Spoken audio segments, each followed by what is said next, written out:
All right. Okay, so this is going to be a very pedagogical introduction. So about half the people that are in this room actually should not be here because this will be very boring for them. So maybe you can open up your laptops and read the news or play cards or do something else. So this is for those students who are, or postdocs who are not familiar with the quantum Hall effect, or those who want to enter the field of the quantum Hall effect. There will be 3 such talks. The first one is the one that I'm giving, and then there will be another one tomorrow morning dealing with integer quantum Hall edges, or maybe even fractional, I don't know exactly what. That's going to be given by Yuval Gefen. And finally, the third one, Jen who's sitting up there, is going to tell us about the fractional quantum Hall effect. And so those 2 talks will be held tomorrow morning. Okay? Also, the regular talks will be 45 minutes plus 15 minutes. Okay, so make sure you try to finish within the 45 minutes. And the pedagogical talks, it's up to the individual who's giving it. But as for me, I would like to invite questions at any time. Just interrupt me with a question if you don't understand it. And I believe this should be the same for all the pedagogical talks. Okay, good. Now, I'm going to do this on the blackboard, so it's going to be recorded. I don't know if will the camera catch the blackboard completely? Okay, good. All right.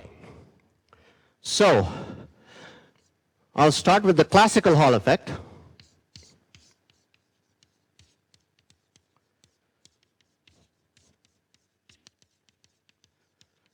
Is this big enough for people in the back to read? Yes? Okay.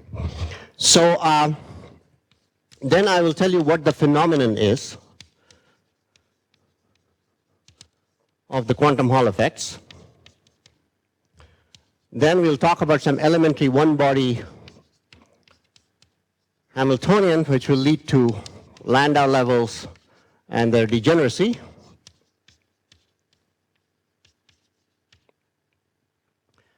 And then we'll talk about what is known as the gauge argument.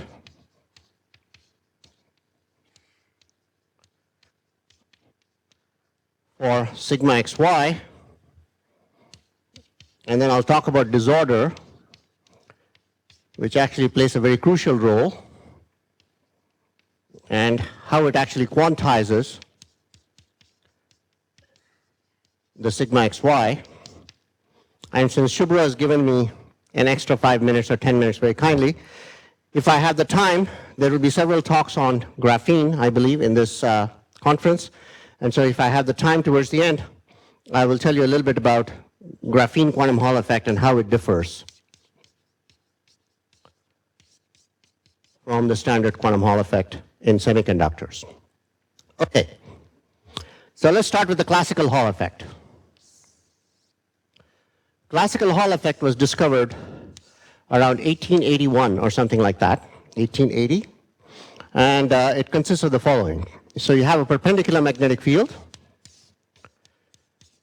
that's going out of the plane. There's a 2-dimensional plane or 2-dimensional conductor. You push a current through it by using a current source that goes in this way. Let's call this direction X and that direction Y.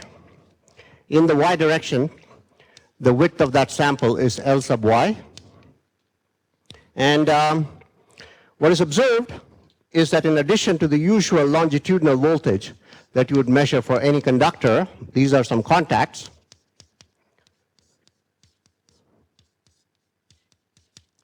So you can measure a longitudinal voltage here, and you can measure a transverse, or nowadays what is called a Hall voltage over there across the sample.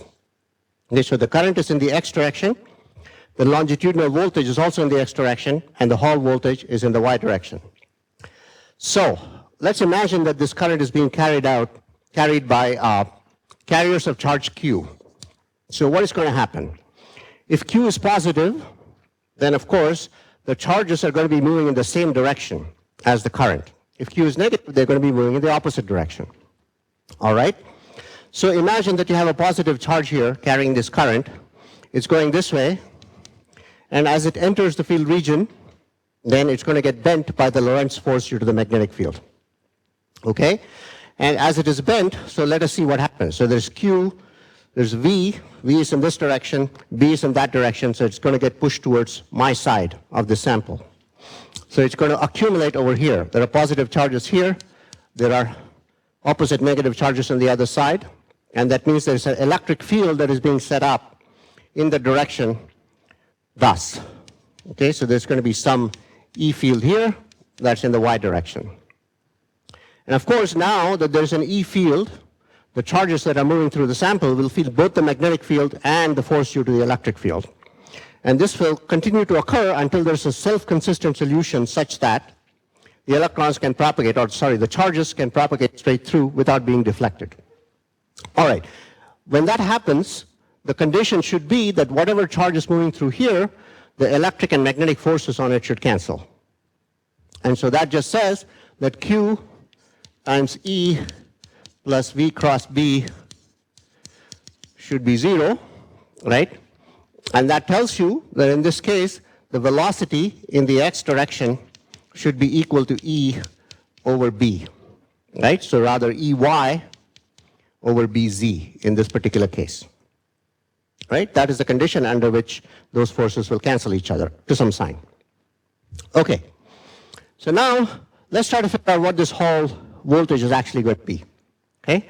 So what we want to measure, or what the experimentalists measure, is something called the Hall resistance, okay? So it's the V Hall divided by the current, okay? So this current, what is the current? Let's try to figure out. The current is the current density times the length in this direction. Okay? This is a two-dimensional sheet current. So the total current is the current times the cross-sectional length in this two-dimensional sample. Okay, so that's going to be equal to Jx times Ly, right? And what is Jx? It's the charge of the charge carriers times their density times their drift velocity. Let me just call it Vx times Ly. Okay? Good. And then the Hall voltage is going to be equal to whatever is the electric field times Ly, right? All right. So therefore, the Hall resistance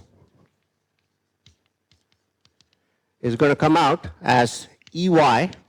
The Ly will cancel, right? And then it will have Q N Vx. And if I use the fact that Vx is equal to Ey over B, I find that Rxy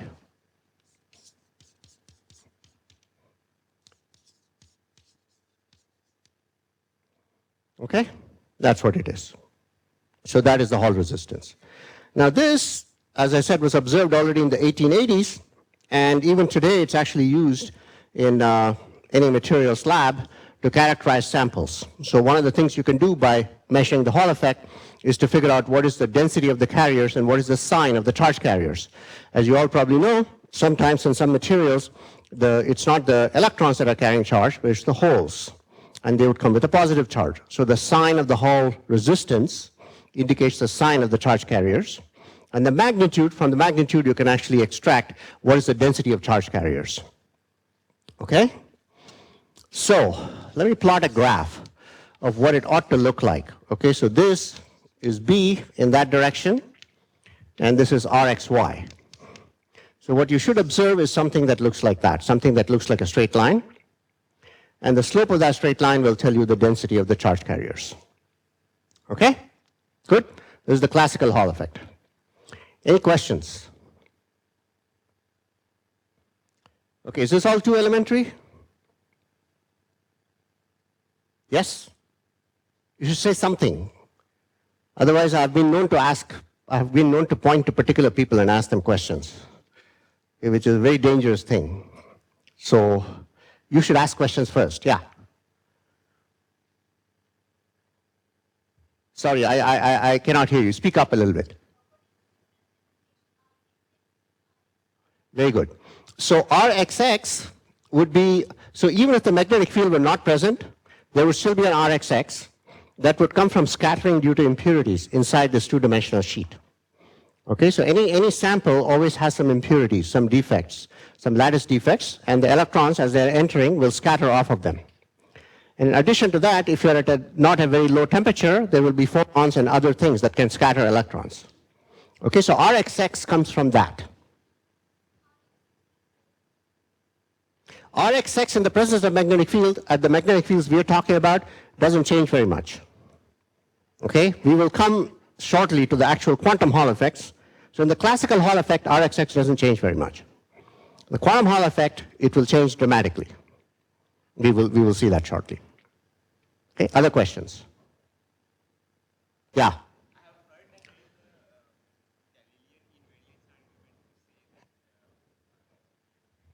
Very good, very good. So the Galilean invariance argument basically says that if you have an electric field and a magnetic field, if the electric field is smaller than the magnetic field, you can boost yourself into a frame in which, due to the transformation of electric and magnetic fields into each other, you can actually cancel the electric field completely. Right? So that is it's actually Lorentz invariance, but at very low velocities it becomes Galilean invariance. So that will basically say that this curve should hold at all temperatures as long as there is no disorder in the sample. Okay, but there is always disorder in the sample. So that situation is never realized. Okay, so it's a very theoretical argument, which however will play some role. So it shows you that if you didn't have disorder, you would actually not have the quantum Hall effects. Okay, you would not have the quantization of the Hall resistance. Okay? Other questions? Yeah. Sorry, speak up, speak up. I can't hear very well, okay? So especially if you're in the back, you should speak a little louder. Yeah. Right. That is the steady state. Yeah. So when you switch on the current, there will be a transient.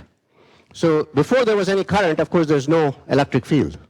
So when you switch on the current, for, I don't know, some picoseconds, there will be some transient where the electric field will grow from 0 to whatever value it will have in the steady state. Okay? So after that transient, there will be a steady state, and this is the current, this is the electric field in the steady state. All right? Good. Shall we proceed? Okay. So now, what happens is that this is indeed what's observed in almost any material at room temperature. As you start cooling it, and if the material is very clean, of course, no matter how clean you make it, there is always some disorder there, and that's essential. As you make the material very clean, it turns out that you start seeing the appearance of certain steps. Okay, so it first starts looking sort of like this. So it follows this line for a while. And now I'm going to draw a sequence of graphs at lower and lower temperatures. Okay, so this white graph was at room temperature. Okay, then here comes another graph that's sort of at some other temperature. Hello. Slightly lower, and so on. So it looks like this. At an even lower temperature,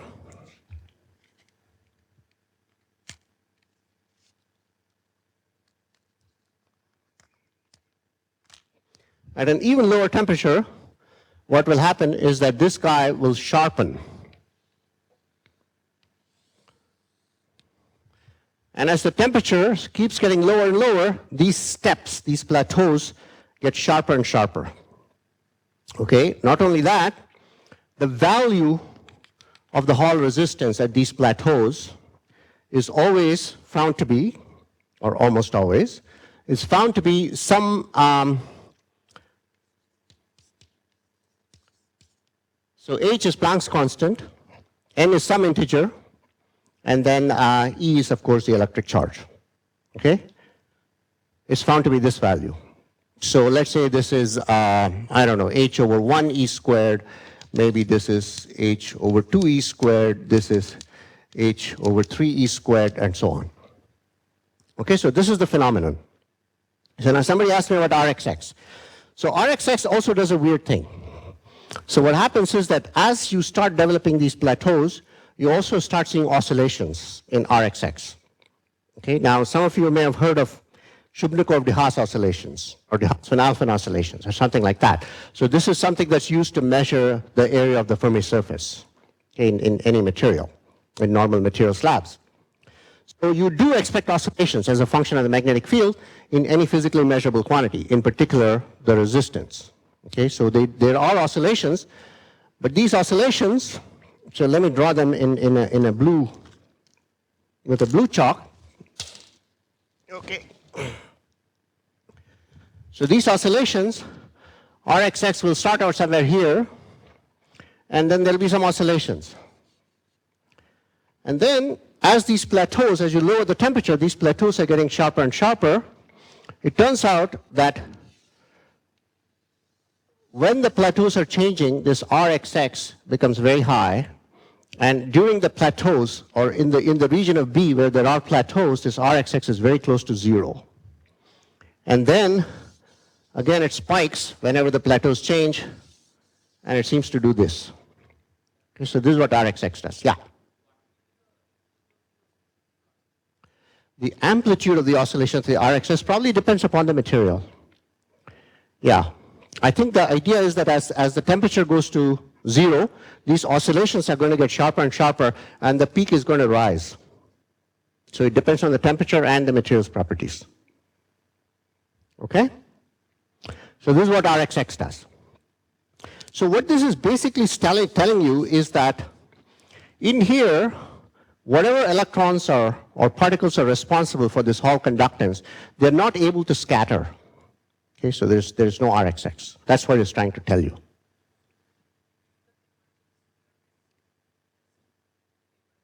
Yeah.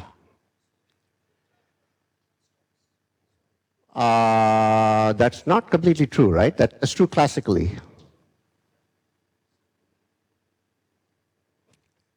Okay, I'm not sure what you mean by the motion stops, but okay, go ahead. Ask the question, yeah.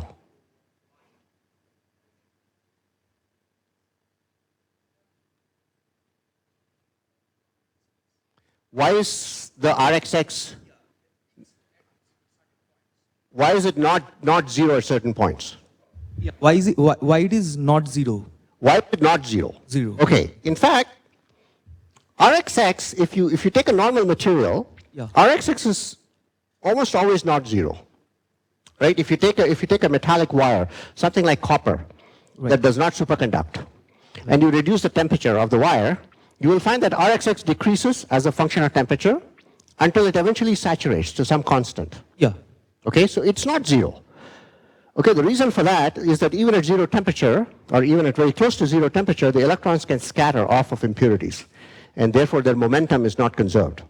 So whatever current you push through there, the electrons, they're scattering off of the impurities, and the current is getting degraded. So you have to impose a voltage in order to keep accelerating the electrons. Right. Okay? Yeah. So Rxx not being 0 is a normal situation. You shouldn't be surprised by that. Okay, okay. You should be surprised if Rxx is 0. That's much more surprising than Rxx not being 0. Right. Okay? Yeah. So in these spikes, somehow it's behaving more normally, which means that during these spikes, the electrons are able to scatter. But when you're not in these spikes, when you're inside the plateaus, whatever extended states there are that's allowing this transport of the Hall current, the electrons are not able to scatter. That's what it's telling you.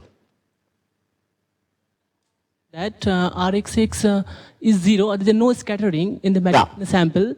How to understand that in physical picture? I will show you. Okay. Okay? That's what this talk is going to end with. Okay, you will understand the physical picture of how that happens.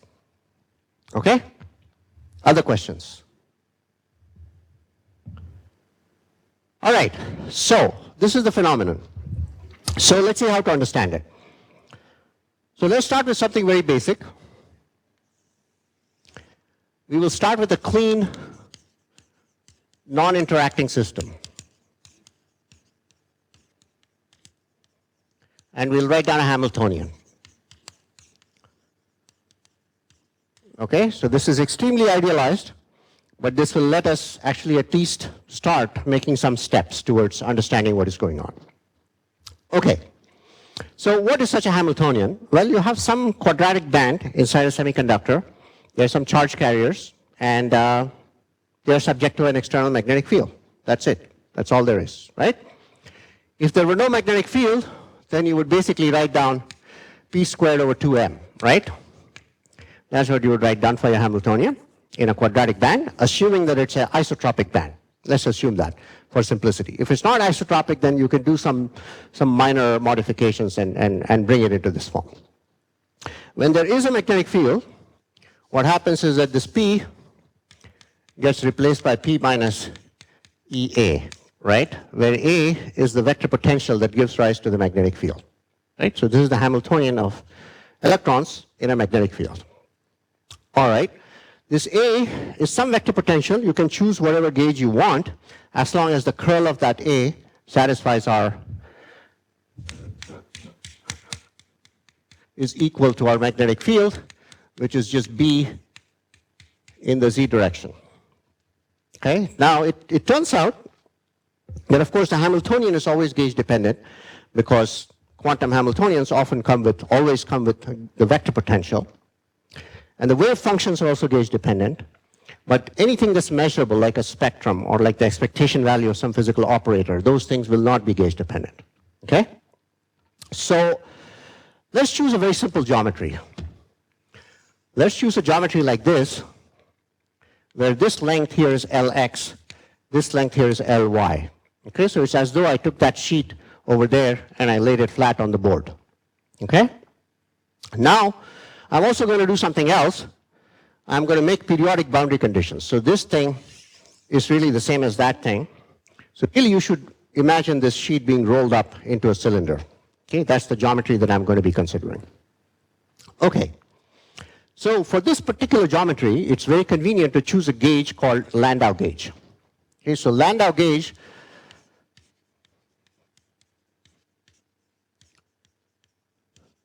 is the following. You say that the vector A is equal to just EY times BX. Okay, so X is the X coordinate, and then EY is the unit vector in the Y direction. Okay, so you can easily see that the curl of this thing, the curl of A will be, of course, dx AY minus dy AX times EZ, right? And that is equal to, in fact, B in the Z direction. Okay. So now that I have it, let me write down my Hamiltonian. What does it look like? So it looks like Px squared. So there's a 1 over 2m sitting outside. There's a Px squared plus Py minus E Bx whole squared. Okay? That's my Hamiltonian. All right. You realize, of course, you stare at it. Whenever you see a Hamiltonian, you want to first identify all the conserved quantities, because the conserved quantities of this Hamiltonian, of any Hamiltonian, will give you the quantum numbers of the states. So, say, all right, what is it that commutes with the Hamiltonian? Certainly X doesn't commute, Px doesn't commute, Y doesn't commute, but Py does commute with this Hamiltonian. Okay, so Py is a conserved quantity. So I can say my Hamiltonian is this. So Py commutes with H. And therefore I can label my states by the quantum number, which is the eigenvalue of Py. All right? So therefore, what are the eigenstates of Py? Eigenstates of Py are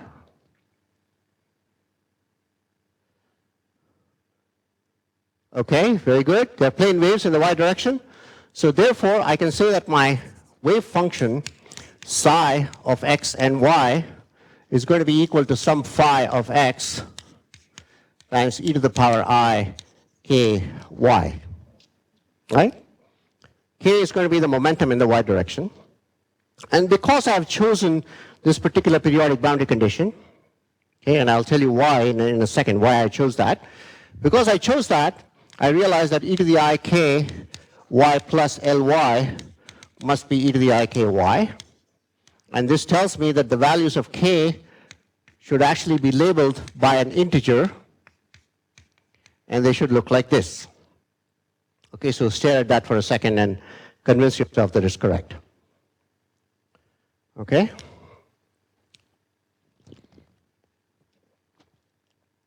Fine? All right. So now that I have this, I plug it in here, and I ask myself, what is the differential equation for phi of x? And I want to solve it. Okay, so let me write that down here. So I find that 1 over 2m have minus h bar squared d squared by dx squared plus minus I h bar d by dy e bx squared. Sorry, I should be consistent in my brackets. E to the I k y phi of x is e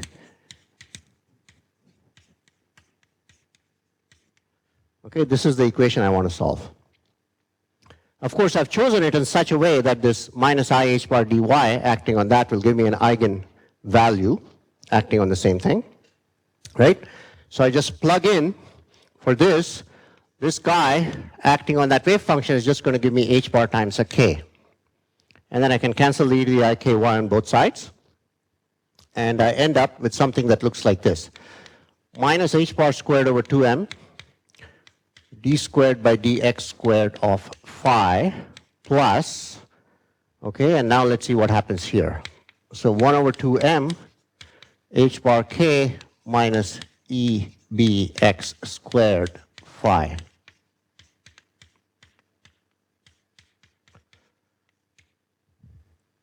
Okay, really what I should be doing, I should be labeling this phi by that quantum number. So let me do that, okay? So there's a phi sub k here. Because of course, this is the equation for the phi of x that goes with a particular eigenstate of py. Okay? Good. So, if I take out this EB outside, you will see that it looks like a shifted harmonic oscillator. Right? And so it makes it very easy to solve. So to do that, you have to identify a particular length scale called the magnetic length. So this L is the magnetic length, and it's the square root of h bar over EB. By the way, everything that I'm doing is in MKS units. If you want to go to CGS units, you have to replace the E by E over C. Okay? All right? Good. So you identify the magnetic length, and then this whole thing looks basically like minus h bar squared over 2m plus e squared b squared over 2m x minus k l squared squared.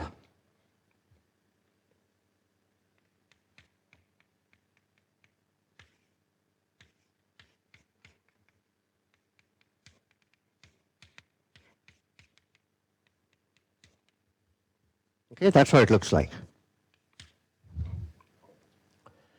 Okay, this is just some simple harmonic oscillator. You solve it. You know what the eigenstates are. You know what the eigenenergies are, right?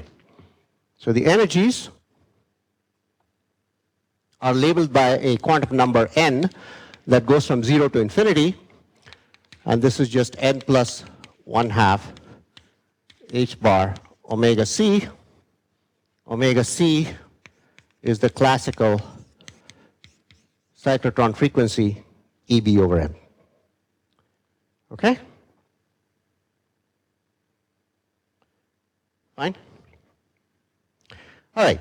Now, one striking thing about this solution is that the energy ended up not depending upon the quantum number k at all. Okay, so for every value of k, you actually have the same energy. And now you ask yourself, how many different values of this particular energy are there? Okay? So, let's go back here. Any questions before we start counting the degeneracy? Everybody understands the solution, right? Because I didn't go through the solution of the harmonic oscillator, but presumably you have seen that many times.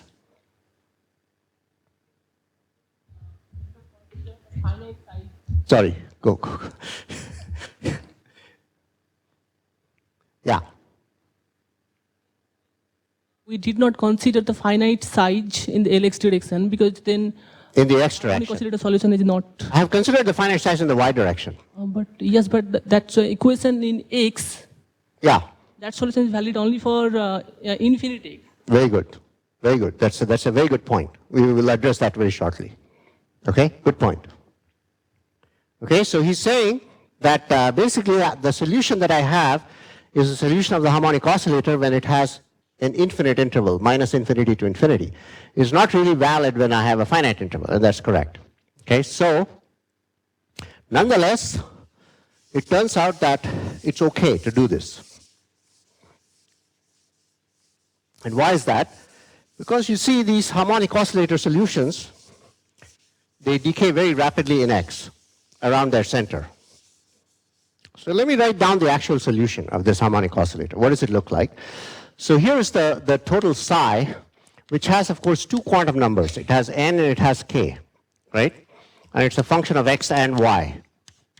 In the y direction, you know exactly what it is. It's e to the I k y over square root of Ly. Okay, that square root of Ly is to normalize it in the y direction. And in the x direction, what is it? Well, it's something that looks like this. So it has a Gaussian kind of decay around its center. The center is KL squared. Okay, and then there's some nth Hermite polynomial of x minus KL squared over L, and there's some normalization factor, some insane thing. Something like this. Okay? So that's your eigenstate. Now the most important thing to notice about this eigenstate is that it is centered around KL squared. That's point number one. And point number two is that it decays like a Gaussian as you go away from it. And the length scale at which it decays is this magnetic length L. Okay, so if I go back to this strip that I have drawn here, let me draw some lines here. Okay, so each of these lines is supposed to indicate the center of one of these eigenstates.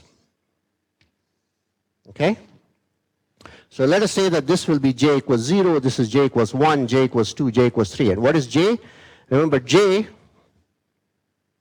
this k, was equal to 2 pi j over Ly.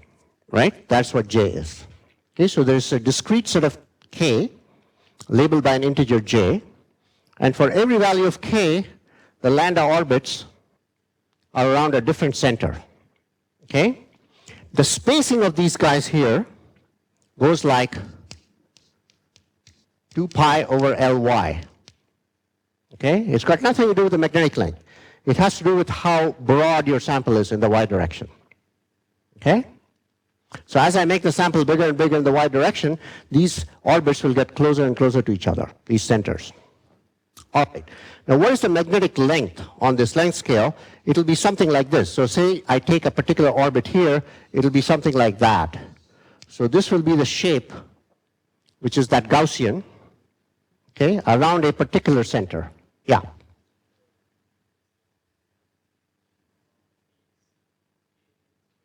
Yes, very good. Thank you. So the distance is actually L squared. Sorry, 2 pi over Ly times L squared. Thank you. Okay, so the distance of the two successive k values is 2 pi over Ly, but the distance of the two successive centers is delta k times L squared. Okay? Good. So, in general, for some macroscopic value of Ly, this envelope of all these harmonic oscillator wave functions is going to be much, much bigger than the separation of successive guiding centers. Okay? All right. However, the hierarchy of length scales is such that you want to have 2 pi over Ly times L squared. This is the smallest length scale. That's much, much less than L, okay, which is much, much less than Lx. Okay? This is generally true for almost any sample that you make in the lab. All right? So basically, this wave function has already decayed to almost nothing by the time you come to the edges of the sample, and that is why it actually doesn't matter that the sample is finite in length, as long as it's much larger than the magnetic length, L. All right. Now let's actually count the number of guiding centers that fit into this particular sample. Okay? So remember, the separation between each of these successive ones is 2 pi over Ly times little l squared, and you have to cover a distance of Lx. So therefore, the degeneracy of this Landau level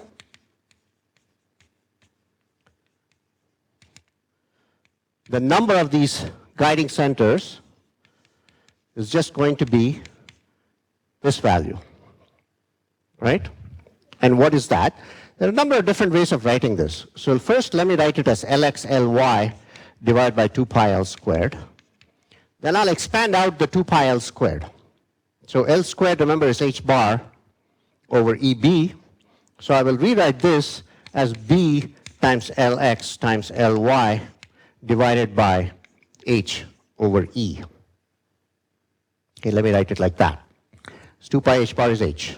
Okay? This, the numerator here is the total flux through the sample. The denominator is something known as the quantum unit of flux, the flux quantum, h over E. Okay? So this basically says that the number of states that are sitting inside your sample are equal to the total number of flux quanta that are going through the sample. You have to be a little bit careful. The flux is actually not quantized. Okay, the flux is just produced by some magnet. Okay, the total amount of flux in your sample need not be an integer. There is no sense in which the flux is bunching up in this material. In the normal metal, the flux doesn't bunch up into anything quantized. There are certain materials like superconductors where they do bunch up, but not here. Okay? So this is just a way of counting. Okay? Another way to think about it is that 2 pi L squared is basically the area through which one flux quantum passes. That's another way to think about it. Okay? So it says this is the total area divided by the area through which a flux quantum passes. Those are the two different ways of thinking about it. They're actually the same way. Okay, so this is the degeneracy of a Landau level. Okay? Good? Questions? All right. So, now let's go to the gauge argument. So the real question, of course, somebody asked me right here, that the straight line is really supposed to be the correct answer for a very clean sample. For a sample with no disorder, that should be the answer at all temperatures. Okay, that is true. However, what is seen is these steps. So the question is, what is it that accounts for the quantization of either the Hall resistance or the Hall conductivity? Okay, what is it that accounts for that? And that has to do with disorder. Okay, so to work up to disorder, let me first give you this gauge argument in a clean sample. Then I'll give you the gauge argument in a dirty sample. And finally, I'll give you one simple view of what's actually going on in the presence of disorder. Okay?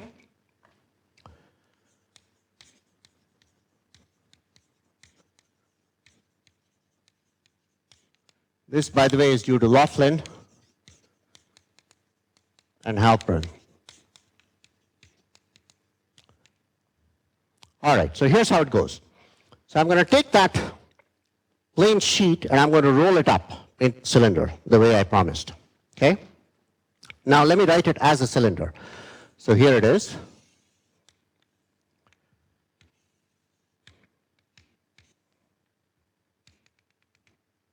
All right. Now on the cylinder, the circumference of the cylinder is going to be Ly, right? Okay? And then there are going to be these Landau guiding centers that are spread evenly along the length of the cylinder. So let me draw a few of them. So it looks something like this. Okay? Good. So far, it's exactly the same as what we had over there. Now I'm going to do something a little bit different. I'm going to put a flux through the hole of this cylinder, through the hollow axis of the cylinder, okay? And this flux is going to be changing with time. This flux is going to be arranged in such a way that at the end of some time, which I will call capital T, it will equal one flux quantum. And you will see this, the importance of this being one flux quantum in a little bit. Okay, so I'm going to arrange for it to be like this. So what's the whole idea? So the idea is that I'm going to solve for this system. I'm going to do a very slight generalization of what we already did. It's going to be very similar to what we did, except for one little bit. And then we're going to treat this phi as an adiabatic parameter. Okay, so remember, this flux is being changed very, very, very slowly. Okay? So as this flux changes slowly, the adiabatic theorem says that if particles were occupied in certain states, then as you change that parameter, those states that are occupied continue to be occupied. Okay? And we will see that what's going to happen is that as you change this phi from 0 to 1 flux quantum, each of these individual guiding centers will move to the next one. Yeah.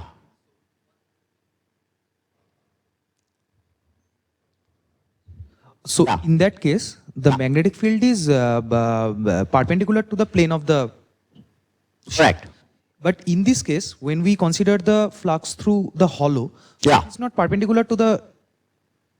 That's correct. Actually. So the idea is that there is a perpendicular magnetic field on this sheet. So there's something that's coming radially outward from the axis of the cylinder. Right. That is a constant magnetic field. Yeah. I'm not changing that. Okay. Okay? In addition to that constant magnetic field, I'm imposing another flux that goes through the hollow of the cylinder. Right. That flux is not producing any magnetic field on the surface of the cylinder. Okay. Okay? It's a solenoidal flux. So imagine I put a very thin solenoid inside the cylinder, right, and I change the current in that solenoid very, very slowly. Okay. That's what I'm doing. Yeah. Okay? It's not producing a magnetic field. In fact, it's supposedly not doing anything. Of course, it's doing something. Otherwise, I wouldn't put it here, right? Yeah. Okay? So there is a constant magnetic field through the surface. Okay. You're asking how would they ever do this experiment?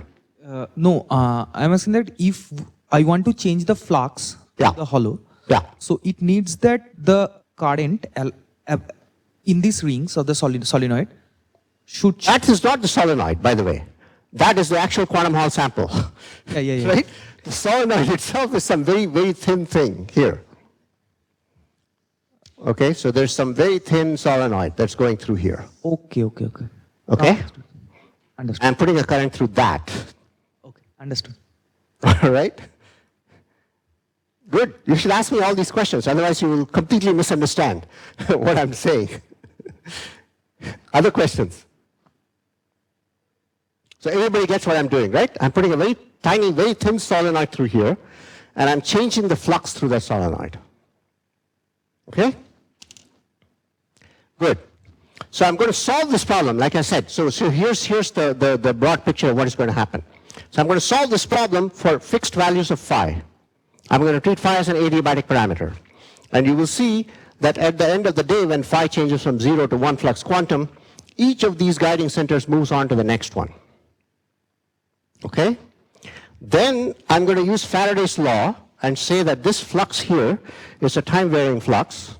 It produces a circulating electric field in the y direction, right? But that circulating electric field in the y direction has the response that electrons move through the separation between two successive guiding centers. That'll tell you the current. So there'll be a relation then between the electric field in the y direction and the current density in the x direction. And that exactly is sigma xy. Okay? So this is just the warm-up, because this is the clean system. After that, I'm going to go to the dirty system and show you how this generalizes there. Okay? Good? All right. So, first step is to solve this problem in the presence of some arbitrary phi. Okay? Actually, it's very simple. All you need to do is whenever there's a phi like this, how do I take account of that? I can make a gauge field that exists in the y direction, okay, which integrates to phi, right? Because I know that the line integral of the gauge field around that circumference, the extra gauge field due to this phi should be equal to phi itself. So therefore, I say that the delta AY due to this phi should be exactly phi divided by Ly. You guys agree with that? Okay. There's a minus sign because I have chosen the L to go in that direction, but really I should do the line integral in the other direction. Okay. But up to a sign, that's what it is. All right? We already know what the AY was. It's Bx. So all that happens now is Bx minus this. Okay? So therefore, the solution goes through entirely as before. Once again, Py is a conserved quantity. Right? It's e to the I ky times something. And therefore, the Hamiltonian that comes out is going to look something like this.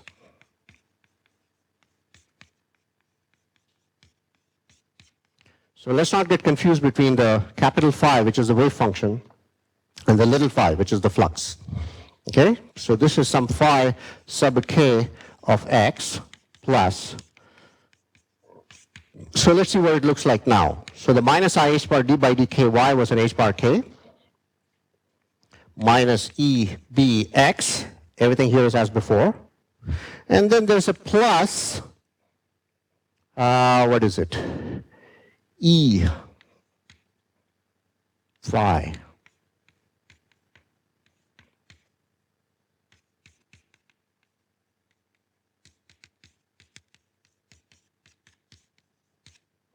Right? That's really all it is. That's the only change that happens there. Correct? Okay?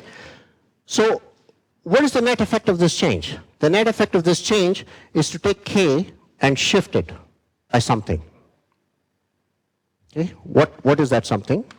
Let's see.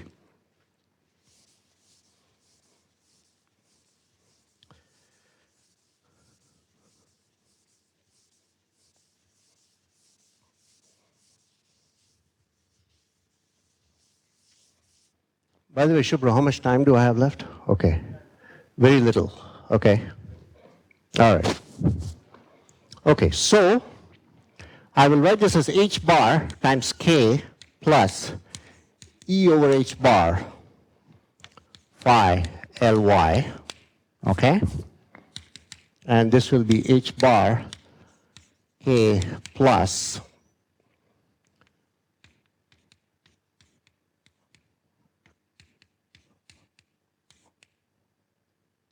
remember that phi naught is h over e. Okay? So that's what it looks like. So what does that mean? That means that when I change the flux from 0 to phi naught, k shifts by an amount which is 2 pi over Ly. But 2 pi over Ly is exactly the separation of the two k values, two successive k values. Okay? This is the crucial point. So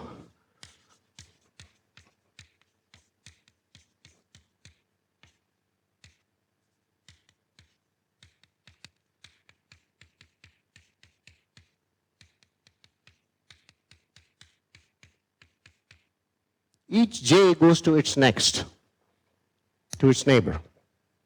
Okay? Very good. So imagine now that I'm sitting somewhere at some value of x, and I'm counting how much charge goes past. And imagine that I have one Landau level's worth. Okay, so I have filled up one Landau level. All right? So as I change this flux through the hollow, one guiding center passes me. And that means that one electronic charge has passed me. Okay? So the total charge passing any particular x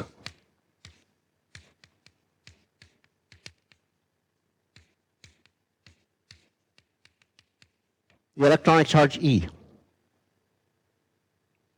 Okay? You guys get this? So just make sure you get this physical argument. Okay? Great? Okay, so this is the total charge that has passed. All right. On the other hand, I'm going to count it a slightly different way. So I'm going to count it like this. So whenever I have this phi of t, I get a Faraday EMF.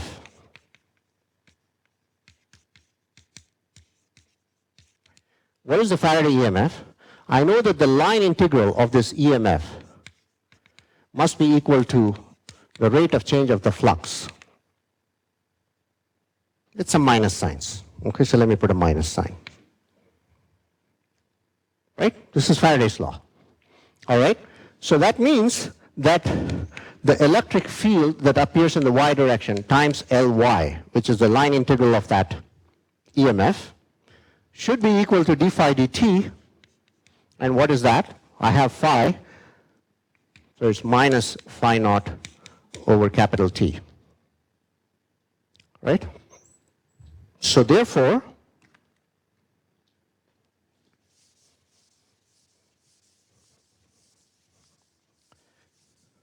now I'm going to find an equation for sigma xy.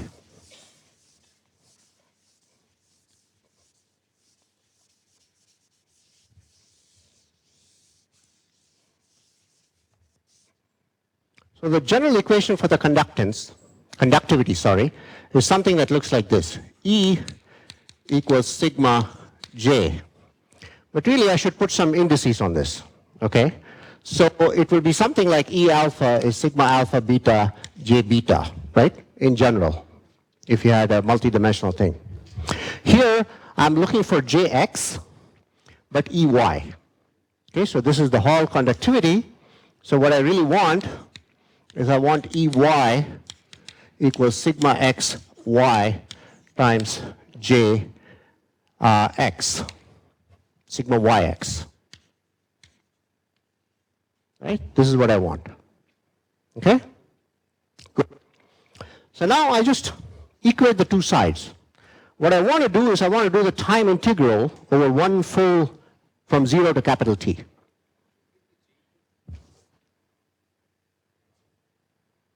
J equals sigma E, absolutely. You're absolutely right. I got it backwards. Yes, Jx equals sigma xy, thank you, EY. Okay, good. So what I want to do is I want to do the integral of both sides from 0 to t. Okay? So let's do it. So let's see, let me multiply this by y. So Jx Ly is equal to sigma xy Ey Ly. Okay, why did I multiply this by Ly? Because I want to get the total current in the x direction. So Jx is the current density in the x direction. Again, for a two-dimensional sample, the total current is, okay, I'm out of time. Okay, I'll speed up. Okay, I'll speed up considerably. All right, so this is the total current in the x direction, right? So this is Ix is sigma xy Ey Ly. Very good. Ey Ly, I already know what it is, right?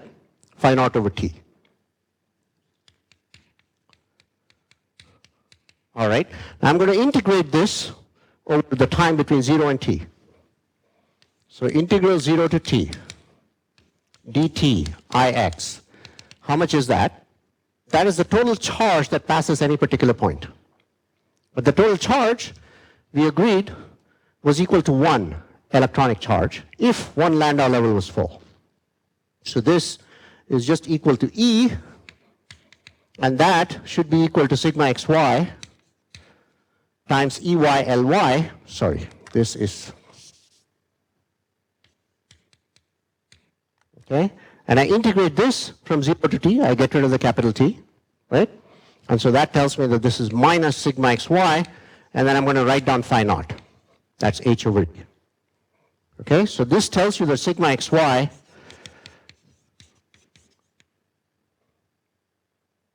that's what it is.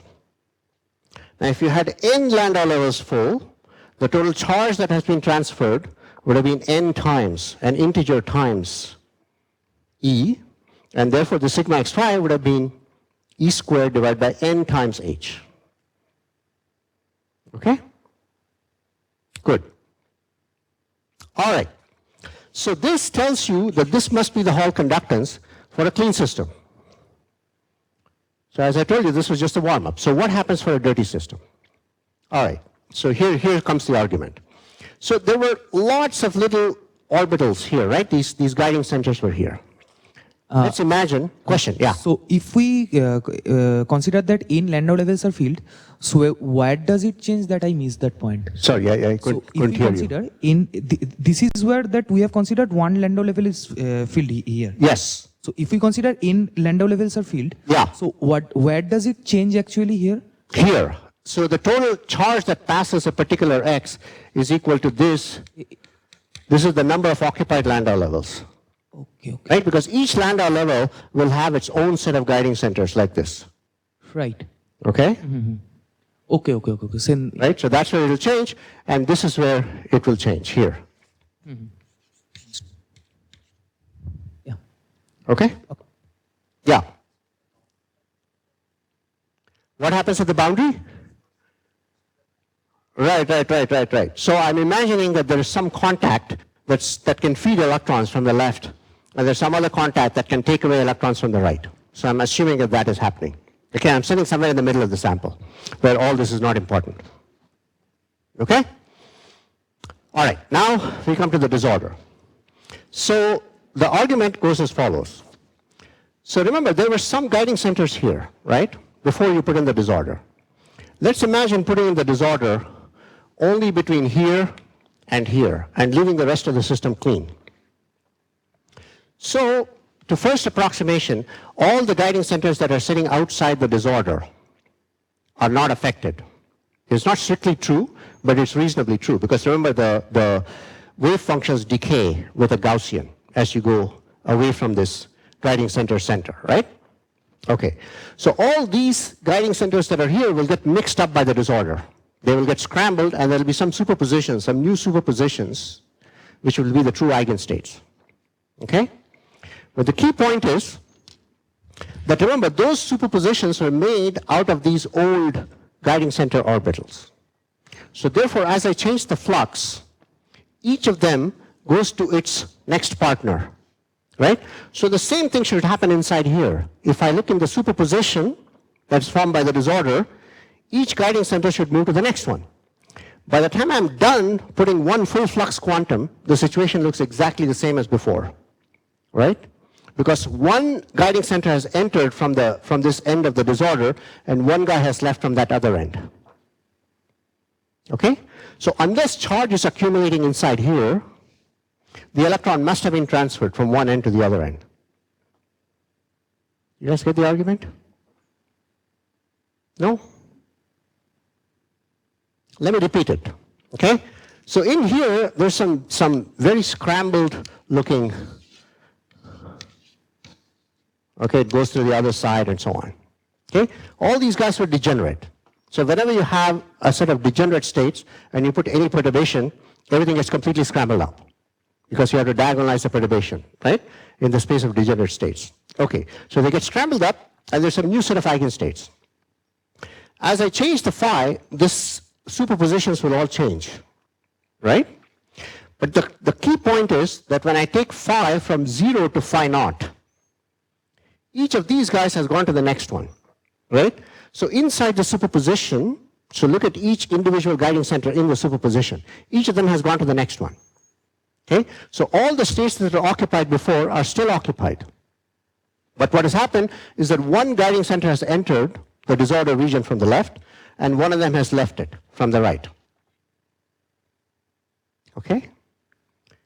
Therefore, nothing has changed. So whether there is disorder or no doesn't seem to make any difference to the Hall conductance. Okay? Where's the catch? Sorry? What prevents the charge from accumulating? Okay, so the point is that you're assuming that the disorder is sufficiently weak so that it cannot jump the gap between the different Landau levels. You see, in order to accumulate a charge, remember our Landau level is full. So in order to accumulate a charge, you have to put it into the next Landau level. Okay, so that takes a lot of energy. But you're doing everything adiabatically. So you can't change the energy. That's what prevents it from jumping over. Now, if the disorder becomes large enough that it starts overlapping several different Landau levels, then you can jump the gap, because the density of states of one Landau level will overlap that of the other one, and then this thing will fail. So in fact, it is true that if you make the disorder very big, then the quantization of the Hall conductance will disappear. Okay? Good? Now, there was a lot more that I wanted to say, but I don't have the time to say it. Okay, so what we can do is we can stop now, and I can take questions, and there's another little story that I want to tell you, and maybe I can do that in the evening if people are interested. Okay? So let me stop now and take more questions.